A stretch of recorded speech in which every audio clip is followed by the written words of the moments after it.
podcast, episode 10, Making Light of It All. I'd like to start this week by apologizing for the last episode's dark lighting. I know it was very difficult to see me. Unfortunately, this was not something I saw until after the final compression and upload to YouTube. So I've made changes to the lighting this week, and I hope that it's much better, and I will be more mindful in the future of how it's lit. What I did discover was that if this light is on, the camera sees me as backlit and it doesn't compensate properly. So we won't be turning this light on again, at least not for filming, but certainly it's my task light when I'm knitting here in the studio. So my apologies. I hope that at least the sound quality was good enough for you folks. I did receive an awful lot of feedback. Thank you. The warmth, the messages that I got, the people that related to me and what I was saying about gratitude knitting, you guys are wonderful. Thank you. It was so nice to have the support. It was so nice to hear how this was something that you wanted to incorporate into your knitting, that you wanted to be more mindful and more grateful for things. And I'm forever astounded by how wonderful and supportive the knitting community is. And this was just a great example of that. Thank you.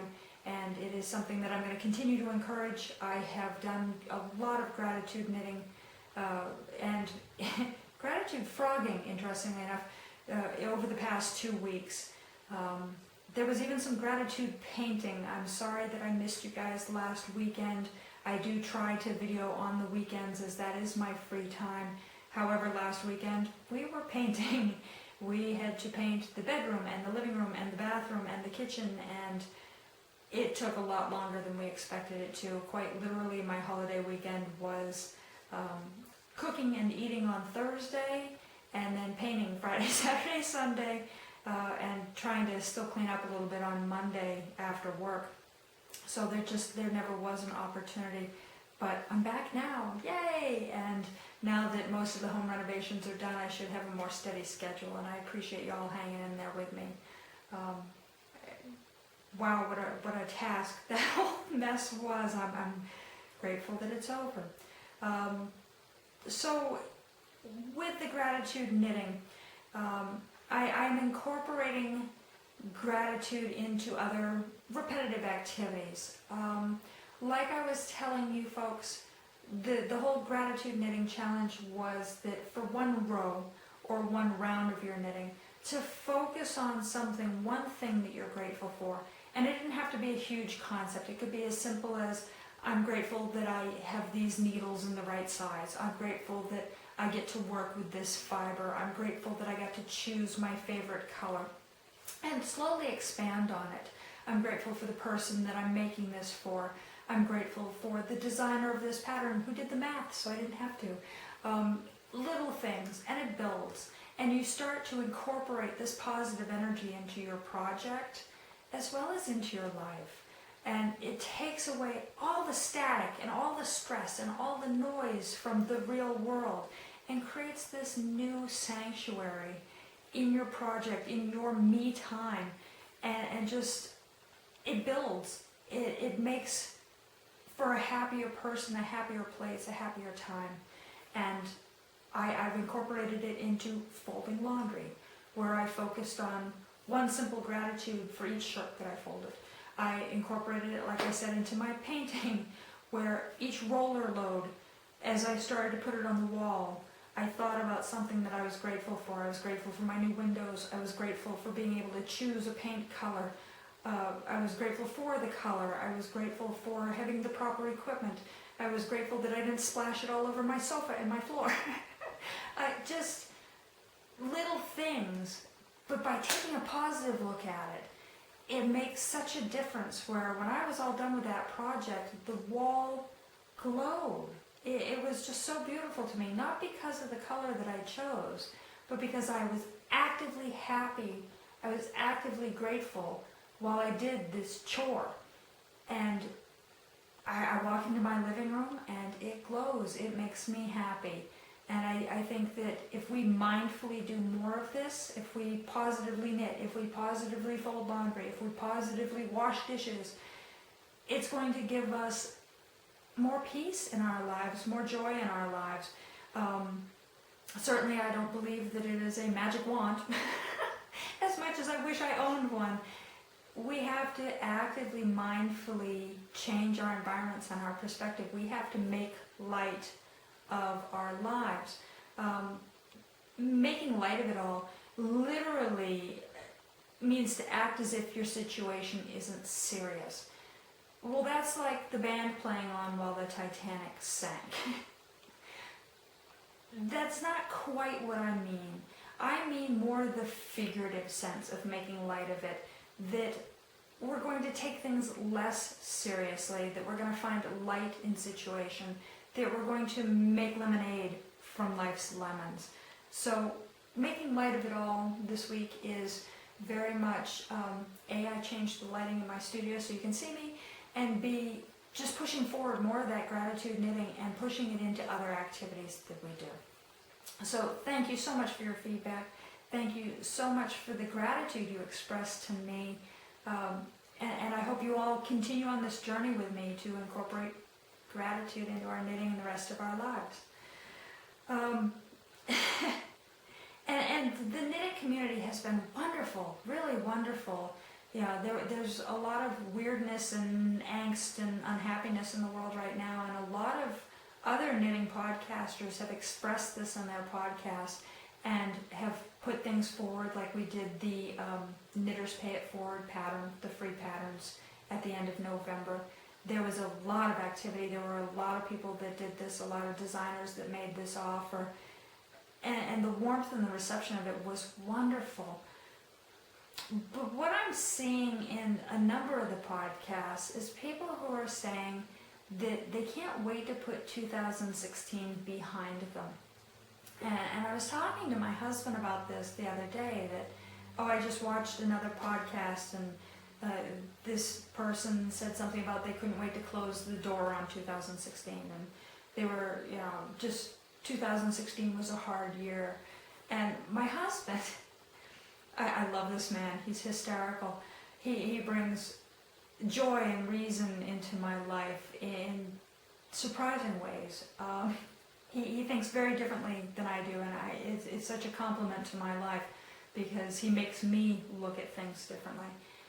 So I expressed this to him. I told him, a lot of people are saying, close 2016 away and never look back. And he laughed and he said to me, believe it, next year isn't going to be all gumdrops and puppy dogs. And he was very serious, and it made me laugh. And he's so right. He's so right that it's not going to be all gumdrops and puppy dogs. That 2017 is going to be more of the same. There will still be death. There will still be conflict. There will still be war. There will still be poverty. There will still be shame and loss and hatred and all these things. But going forward into this new year, which we always have such great hope and excitement for the new year, it's really about perspective and choice. We can close the door on 2016. We can choose not to look back. We can try to take its lessons and bring them with us. But we need to positively go into 2017. We need to look for the gumdrops and puppy dogs, and we need to be grateful for them, and we need to point them out, we need to enjoy them. And we need to be mindful that it won't always be, it will not be full of gumdrops and puppy dogs. That there is still going to be all these other things. But his statement was very much a realism statement, a realist statement, that looking forward is not the whole answer. The whole answer is choosing and being mindful and being realistic to some degree, that it's more of the same, but it's your choice. So I give to you the wisdom of this crazy man that 2017 will not be all gumdrops and puppy dogs, but you have a choice. And if you choose to look for them rather than to just assume that they're coming, there's going to be more there than what you would have gotten if you sat back and waited for it. So mindfulness, yay, we're going to be positive and we're going to be grateful and we're going to look for the positive. So, like I was saying, I've incorporated gratitude into a lot of projects over the past 2 weeks. My knitting, my painting. I also incorporated gratitude into this mess, this huge pile I have over here, my frog pond, where I did a lot of frogging this past 2 weeks.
And as I was pulling my projects out, I chose to pull a section out and be mindful while I was winding that section of a gratitude.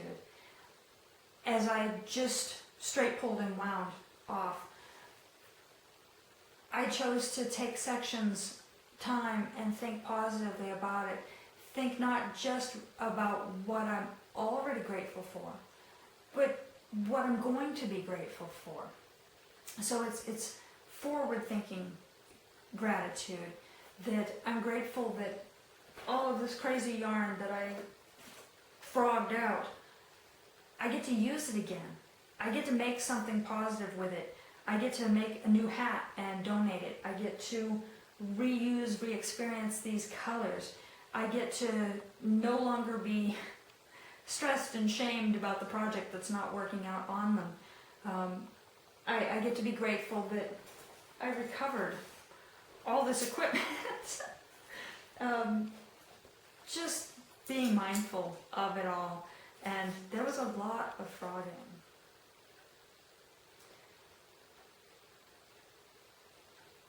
A lot of frogging. And I'm not done yet. So there'll be more frogging. From the frogging, however, I pulled out a lot of equipment. And some of this equipment, some of these needles have been sitting in projects for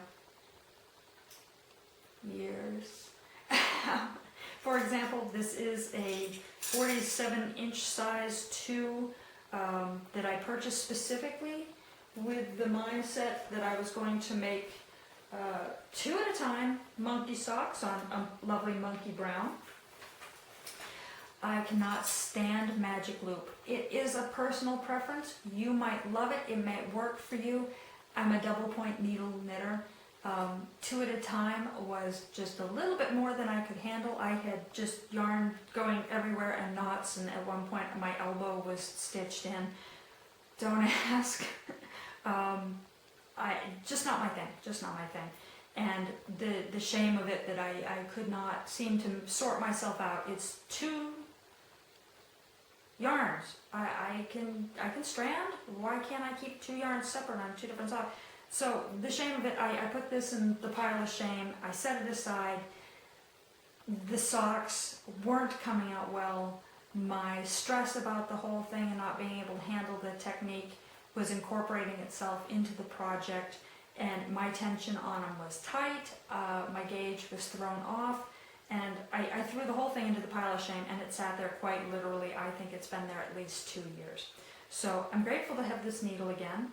What I'm going to do with it, I don't know. I may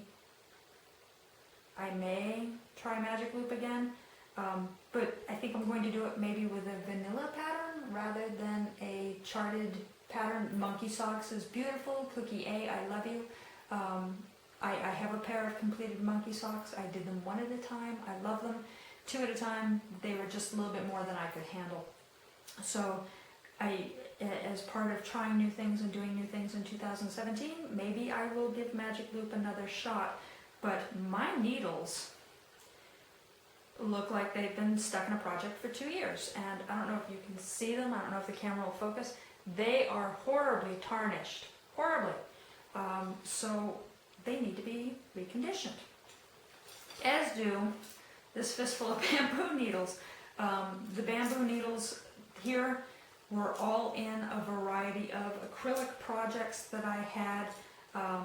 I used to do a lot of test knitting on acrylics just because it was inexpensive, and I could play with the design. I could swatch out designs before I rolled them over into wool.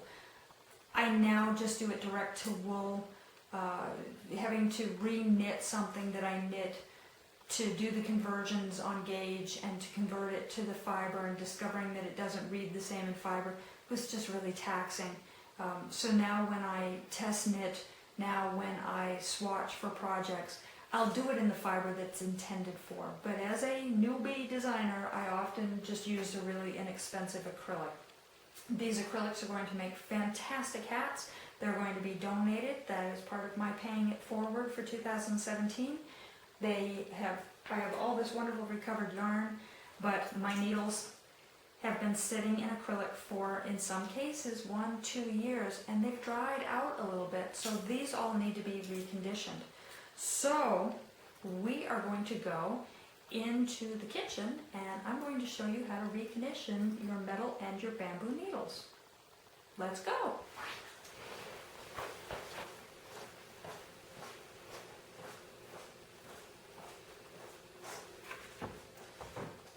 Welcome to my kitchen. Let's condition some needles. So we have 2 different types of needles here. We have metal needles.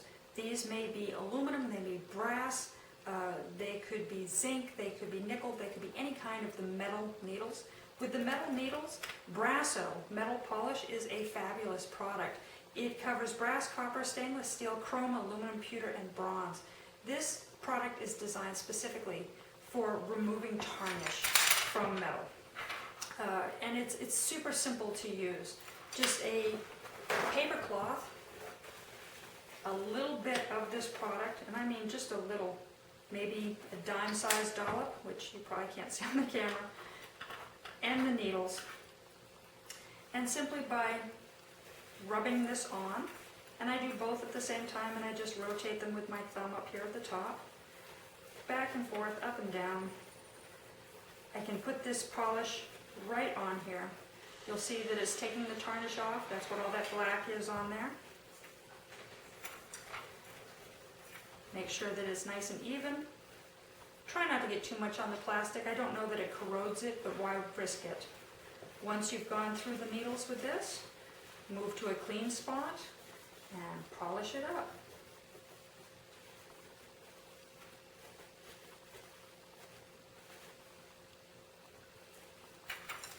Tarnish comes from a number of different things. Generally it comes from moisture in the air. More humid areas in the country, see how much is still coming off? More humid areas in the country, your needles are going to tarnish faster. Tarnish also comes just in the general use of the needles from our personal body oils and moisture, sweat, tears, if your project's not going well, but that gets all over your needles and causes this tarnish. Tarnish is not harmful, but it can leave a residue on your knitting, and that's not nice. I don't know if it washes out very well or not. I just try to always make sure that when I start a new project, my needles are shiny clean, just like this. And you'll see that the last polish I did, they're clean. There's nothing coming off anymore. Looks good, ready to roll. At this point, once you've polished it to clean with your polishing cloth, your paper towel, don't wash them. If you go ahead and you run this under water again and you dry them off, you're setting them up to tarnish again. Tarnish will eventually pit the metal and will wear your needles out faster. Just anytime you grab your needles, give them a quick polish, and you'll have a nice clean project, and you'll have beautiful needles to work with, and they'll live and last much longer. Bamboo needles are a little bit different. And the bamboo needles, bamboo's not the only thing you can do this with. If you have harmony needles, if you have the birch wood needles, if you have any wooden needle, this technique will work for taking care of these. Wood is a natural product and it dries out, even in humid areas. Your yarn is ultimately a dry fiber that wants moisture. So when you leave a project sitting on your needles, that fiber is drawing moisture out of the wood and just storing them. It's life. Life dries things out.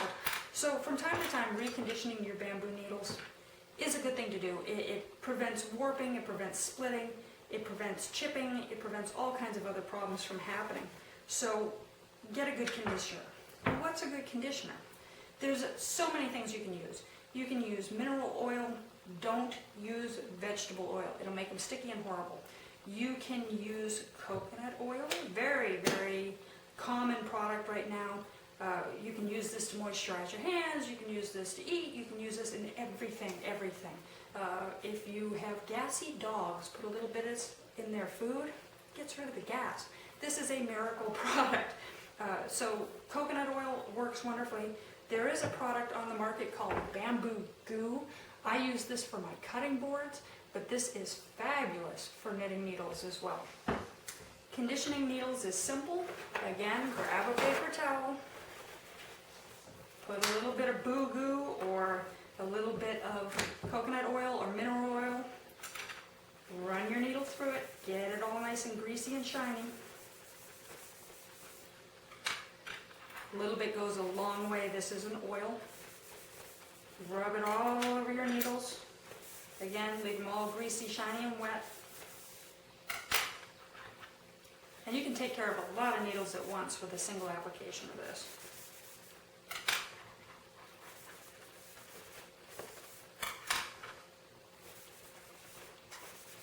There we go. All greasy and shiny.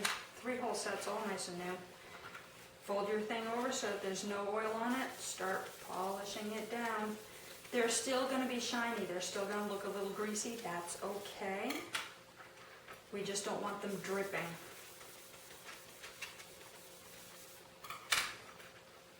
This is a simple, easy way to take care of your tools. You don't have to put a lot of time into this. It doesn't take a lot of effort. But it'll save you money in the long run, and it'll keep your tools in the best possible condition. Turn this over. We're about halfway through this project, and I'm starting to get too much residual on my little tissue here.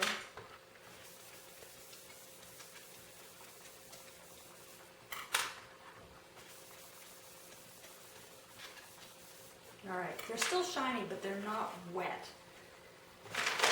Paper bag. You've got one somewhere, right?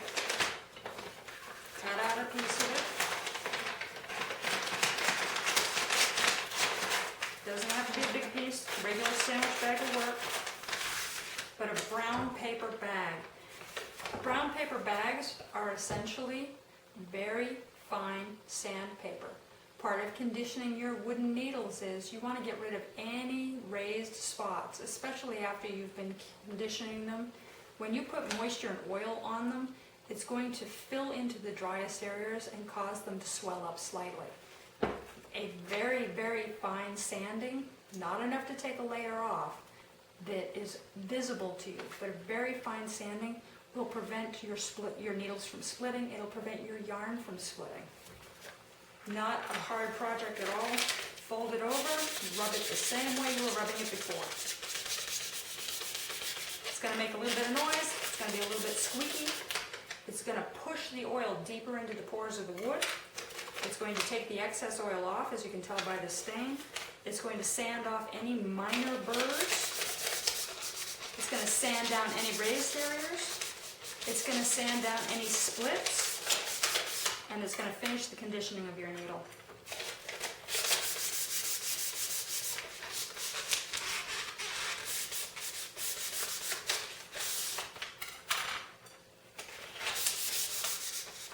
Again, not a long, hard project.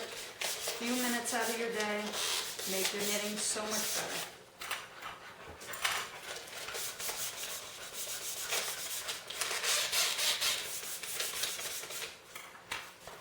And you'll see where to give it extra attention. Any place that's still really wet, just give it some extra attention.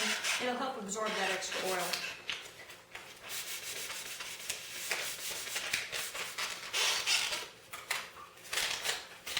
And that's done. Now I know you're probably going, no, wait a minute. I just put oil all over my needles. It's going to get on my knitting.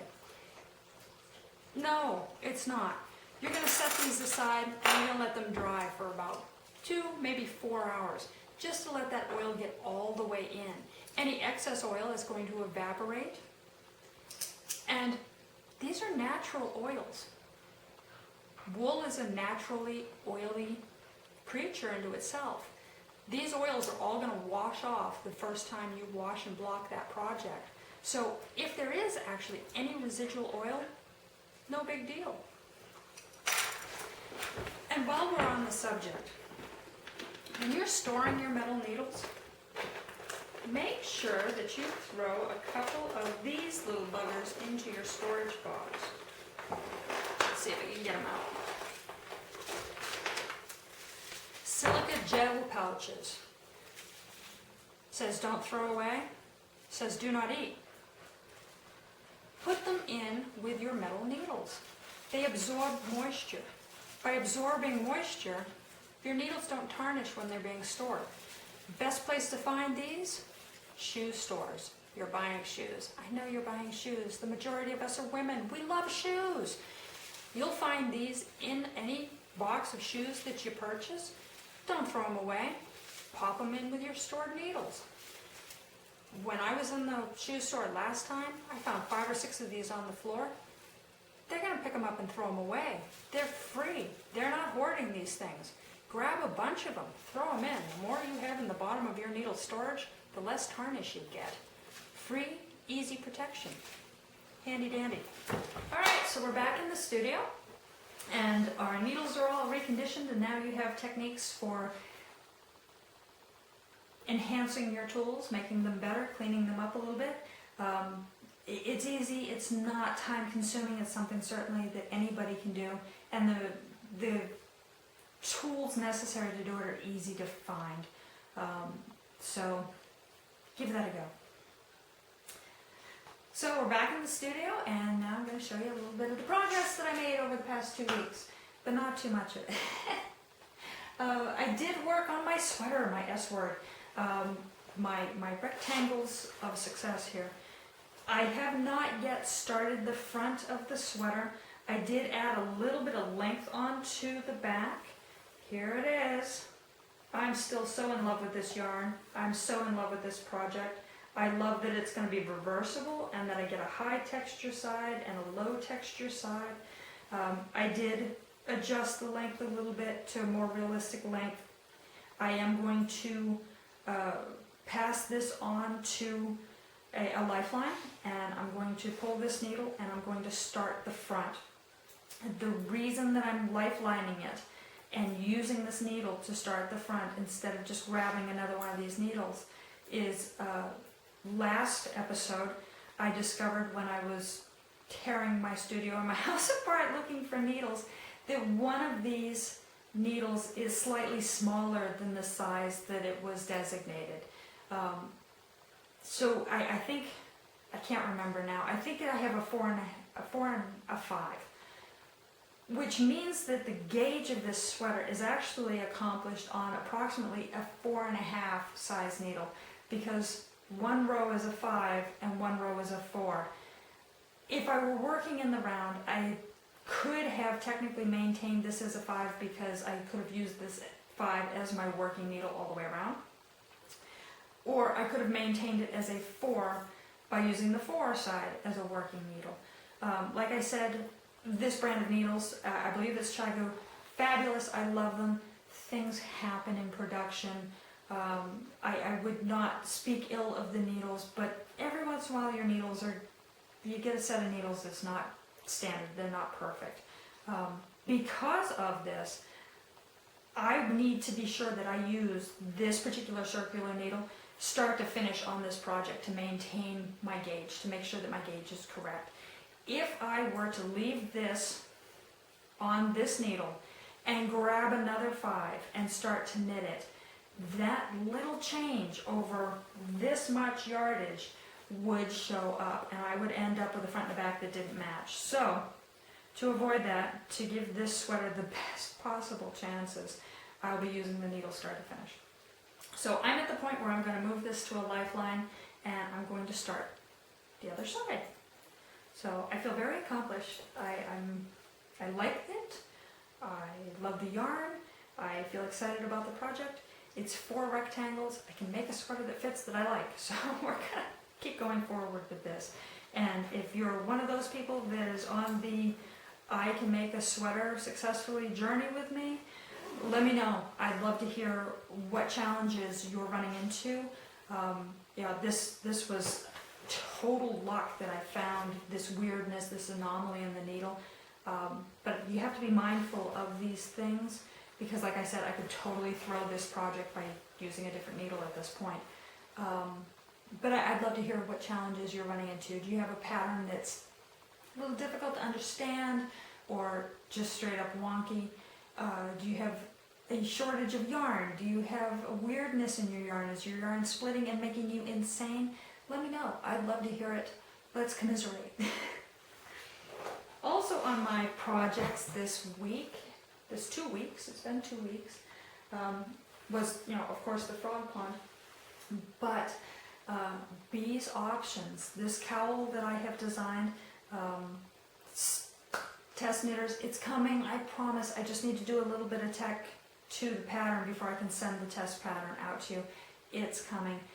Also, I had a couple people who requested that they be able to see photos of it before they test knit it. I get it. You want to make sure that if you put time and effort into something, it's something you're going to enjoy. This is the pattern, freshly blocked. This is the cowl. It is a tapered cowl. You'll notice that the top is narrower than the bottom down here. I'm going to flip it. This is wider. This is accomplished by changing needle sizes. We're going from an 8 to a 9 to a 10. We're casting on with the smallest and we're moving to the biggest. The idea is that when you wear this, it's tighter around the neck and looser around the shoulders so that it tucks in, it fits a little bit better, keeps us a little bit warmer up top. So the pattern is designed with 2 stitches so that you have some options while you wear it. I'm going to hold this up, hopefully the camera will pick it up. One side is kind of a leaf motif. The other side is a lace inset motif. And it can be worn with either of those sides facing out, or you could wear it with a little bit of both showing. This is all freshly blocked and washed. The intention of this is that it's going to its namesake. I knit this for my friend B. B is approaching retirement age, and she really has struggled with security. As she's moving forward into retirement, she didn't start saving for retirement until later in life. She works very hard, she lives very frugally, but her mindset looking at the balance in the check was very much that she wasn't going to be able to eat, that there was no way she was ever going to be able to retire or take any time off. And this, I could see the stress in her. It stressed me. I worry about my own future, obviously, but I worry about the people I care about. And I was very concerned for her that she was not going to be able to retire. B went to a Social Security office and got some counsel time and sat down and learned what her retirement options really were, what she was able to pull, what she was entitled to. And she was so funny. The next day that she came into work, I work with B.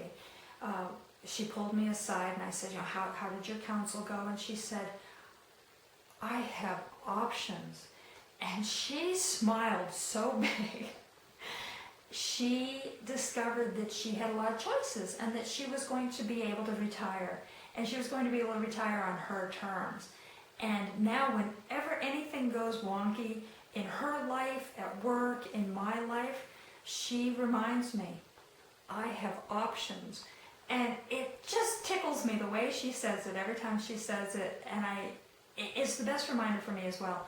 I have options. You have options. We all have options. Bee's favorite color is blue. The Bee's Options cowl is designed for her. I knit this blue sample up for her. It's all washed and cleaned and ready to go. And it will be wrapped up with a copy of the finished pattern. Testers, I'm getting this out to you as fast as I can. I'd like to do this for Christmas.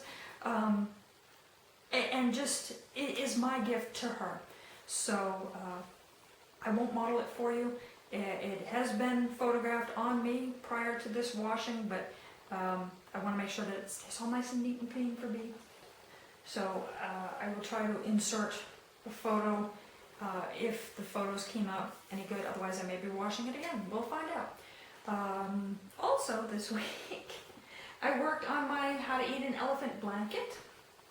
Here it is, and we've made good progress on it. I've got a bazillion million ends that I need to weave in. Look at all the ends! It looks like fringe, but we're making good progress. And I have one little corner square to do here to get it back to a full square. And I was contacted by a woman on Ravelry, Mistress Lynn, hi Mistress, who was asking about picking up stitches and if there was a better way to do it. If she was, her question was kind of, am I doing it right? But her question was also very much, this is fiddly and I don't like doing it, and does it just take a lot of practice? The answer is, sadly, it does take some practice, but going at it from the best method possible also helps. And I promised you, Mistress Lynn, that I would demonstrate this. So we have a blanket square that I need to pick up in black. These colors are fairly bright, so I'm going to try to pick it up on camera for you and show you how I do it, and a couple of methods. One where I just do it with the needle, and one where I do it with a small crochet hook and transfer it to the needle. It can be fiddly, and hopefully the camera will see this. So let's pick up some stitches. Alright, so here's my quick demonstration about picking up stitches. You'll see here that I have two edges that I need to pick up stitches along in order to complete the square on this project. When you do this, there's a couple of different methods you can use. You can use your working needle, or you can use one of these small crochet hooks, and I'll show you both.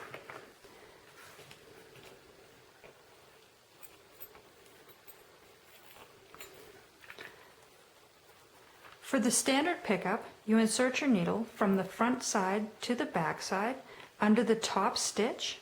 It looks like a chain, there's a V there. From the front to the back underneath that, loop your yarn around. Oops. Loop your yarn around and draw it through the stitch. Insert into the next stitch. Loop your yarn around, draw through. I'm just going to do this 2 or 3 times, show you. Through, loop around, draw through. Through, loop around, draw through. You don't need to worry too much about tension on this. Ultimately, you want nice even tension, but you can do some loose ones and then tighten it after the fact. Don't feel like you need to struggle this through a tight hole. Pull it through. Oop, I didn't get the whole thing. That's fine. Correct it. Adjust the tension. Put it through, wrap around, pull through, adjust the tension. Sometimes pulling through is tight. It's difficult, especially if the stitches that you're drawing through are tight. In cases like that, you're going to want to pull that yarn tight around the needle so that there's less room for it to wiggle out. I know that I had difficulty picking up stitches based on where my yarn position was. If my yarn position was too far forward, I had difficulty pulling it through. Whereas if my yarn was toward the back, like I'm doing here, it's tight against the needle and I just have to draw my needle back through. Tight against my needle, draw my needle through. On particularly difficult pickup projects, I will go to my crochet hook. And this is just a fix-it tool crochet hook. It has a pointed end here that can be used as a cable needle, and it has a crochet hook here on the other side. Same concept. Go through, hook your yarn through the hook, draw it back through, and slide it onto your needle. With this crochet hook, you can do a number of stitches before sliding it onto the needle. Oops, small thumbs. 1, 2, 3. This can actually be really quick with the crochet hook because there's no missing. Pass it over, slide them onto your needle, correct your tension. I hope this pickup demonstration helps. If you're having difficulty with it, it is kind of a fiddly thing. It does require a little bit of practice, but it's nothing that you can't do. It's sticks and string, and we all play with sticks and string all the time and make wonderful things. Don't let picking up stitches stop you from making something wonderful. Thank you everyone for joining me again this week. I have so much fun doing this, and I hope that the techniques that I'm showing you are helpful to you. Certainly, if there's something that you'd like to see, or if you have questions about how I do something, or if you would like to share with me a better way to do something, please, I'd love it. I'd absolutely love it. So contact me. You're welcome to contact me via YouTube, Ravelry, email, however you'd like. Extra love this week goes out to Sonia. It was great running into you. I hope everything went well that day, and I hope we get together again soon. Thank you so much for your encouragement. It means the world to me. Bex, hi. I love you. Thank you for your support. Thank you for your patience. And I'll get that pattern out to you as fast as I can, and the other pattern, and the other pattern, and the other pattern. And I so appreciate all the testing that you do for me. Jerry, love you. I hope you're feeling well. Patterns coming out to you as well, and I'm excited to hear from you again. Thank you for your patience. I know I'm slow about responding to emails, and your emails are always so wonderful. I want to take the time to really sit down and respond to you in kind and not just crack something off to you. Lori in Maine, hi, thank you. I'm delighted that you won the yarn, and I'm even thrilled, more delighted that you love the yarn. So keep knitting, happy knitting, and it was awesome talking to you via email. Just wonderful, thank you. Lynn in New York, picking up stitches. If you have other questions, I'd love to hear from you. Thank you for inspiring that segment. Ray, Mom, thank you. It means the world to me that you both watch this every week, and you guys are so supportive. I wouldn't do it without you. And all of my subscribers, happy Thanksgiving, happy December. I love you guys. Give me some feedback. I will always do something to try and make this better for you. Oh, and I would be remiss. I always forget until the very end. I am wearing one of my designs today. This one is called, oh, I'm wearing it all crazy, aren't I? Aliquia Duo. It's Latin for any two. any two yarns, any two worsted weight yarns in any two colors, and you can make this competitor team spirit inspired kind of scarf. Let me take this off so you can see it. It is a striped scarf. It is knit from one end to the other. This pattern is available on Ravelry. It's super warm and comfy, and it's wonderful for football season because you can do it in your team colors and just be team spirit. If you would like a copy of this and you have watched this entire podcast, please go over to Ravelry, put this in your shopping cart, and type in podcast love, and this pattern is yours for free. I ask that you not publish this coupon code. It's only going to be good for 2 weeks, but if you type in podcast love, no spaces, this pattern is yours. So enjoy it. I hope that you get to knit it up in your favorite team colors. Or Christmas, it could be really pretty in red and green. I might need one of those. Have a great week, everybody. Thank you for joining me. I love you all. Bye.